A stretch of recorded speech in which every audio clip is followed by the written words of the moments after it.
Et là, je vais dans le truc répondeur sur mon téléphone et on voit des milliers de messages vocaux. Et quand je prends la photo avec la dame avec son bébé, qui voulait une photo souvenir pour le bébé, pour lui montrer quand il sera plus grand, elle était là comme ça, bras ballants, me regarder. Donc je lui dis, bah viens. Et je la prends et en fait, elle se frotte.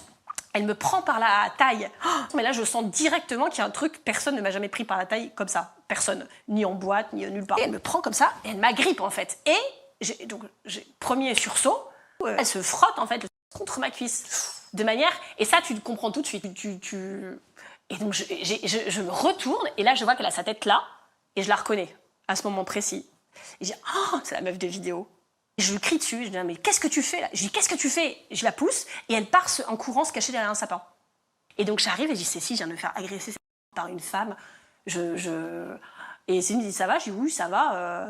Et ça s'est terminé qu'elle m'a dit, de toute façon, moi je dois venir à Hénin-Beaumont parce que je suis pas sûre que ça me plaise. Et je veux habiter avec toi, mais je suis pas sûre que ça me plaise. Et donc elle s'est fait arrêter au parc public d'Hénin-Beaumont. Mon répondeur dit de pas me laisser de message. Je l'écoute jamais. Et là, je vais dans le truc répondeur sur mon téléphone et on voit des milliers de messages vocaux.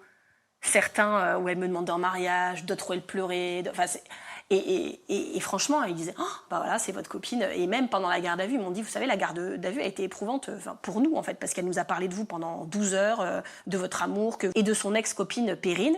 Et quand je dis ça, le policier éclate de rire en disant, mais madame, Perrine n'est pas du tout son ex-copine, c'est son ex-victime. Alors moi, je dis, bah, oui, mais c'était son ex-copine, non? Il me dit, mais pas du tout. Il me dit, mais madame, mais vous aussi, vous êtes sa copine, là, en ce moment, dans sa tête. Là, je me dis, mon Dieu, elle m'en parlait avec tellement d'assurance, mon ex-copine, Perrine, elle est comme toi, je sais pas quoi. Tout le monde était lesbophobe, de toute façon, dans son... Tous les gens qui lui disaient de se calmer étaient lesbophobes.